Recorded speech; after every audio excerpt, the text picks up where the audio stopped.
sa katanungan legal ni Harold, no? Ang sinasabi po ni Harold, yung aso ko po pinalo sa ulo ng kapitbahay namin. Wala naman pong ginagawa. Napagtripan lang po nung napadaan nga dun nga sa harap nila. Pwede po bang kasuhan ang mga ganon? Kung pwede po, ano po bang pwedeng ikaso? And to answer that, narito po. Yan, kasama po natin ulit ang ating exercising lawyer from MCGI Law Center, Attorney Noel Valerio. Magandang hapon po and thank you very much for your time. Live siya, ha? Yes. Live siya, Friday. Yes, magandang hapon po. Doon sa tanong, Attorney Noel. Yes, oo. Pwede bang kasuhan? Yes. Alam niyo ho, meron tayong violation ng tinatawag natin 84 Republic Act 8485. Ito po yung Animal Cruelty Act. So ibig sabihin, yung namalo ay pwedeng kasuhan. Actually, yung pag-aalaga ng hayop.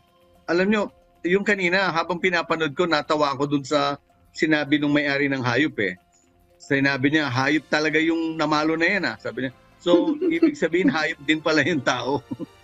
So, anyway, siguro nararapat din tawaging hayop kasi hayop yung kanyang ginawa.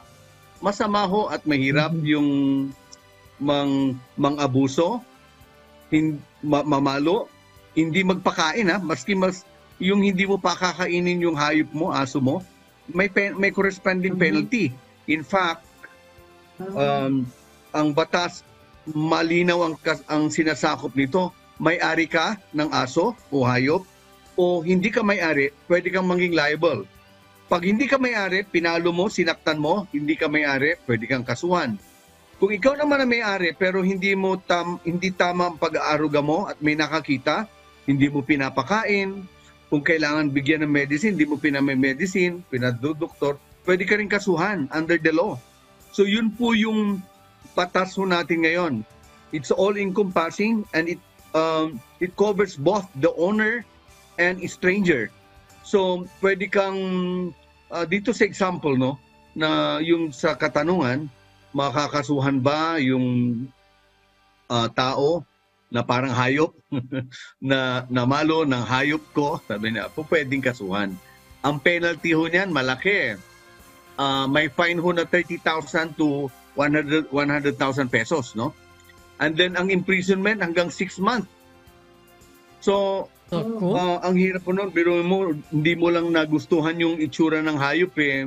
Kasi may mga hayop na minsan madungis o kaya nakakatakot. Pinalo mo. Sa pagpapalo mo, makukulong ka ng 6 months. Ang hirap nun. Yung isang araw ka lang sa kulungan. Naku po, parang hayop na yung kalagayan mo.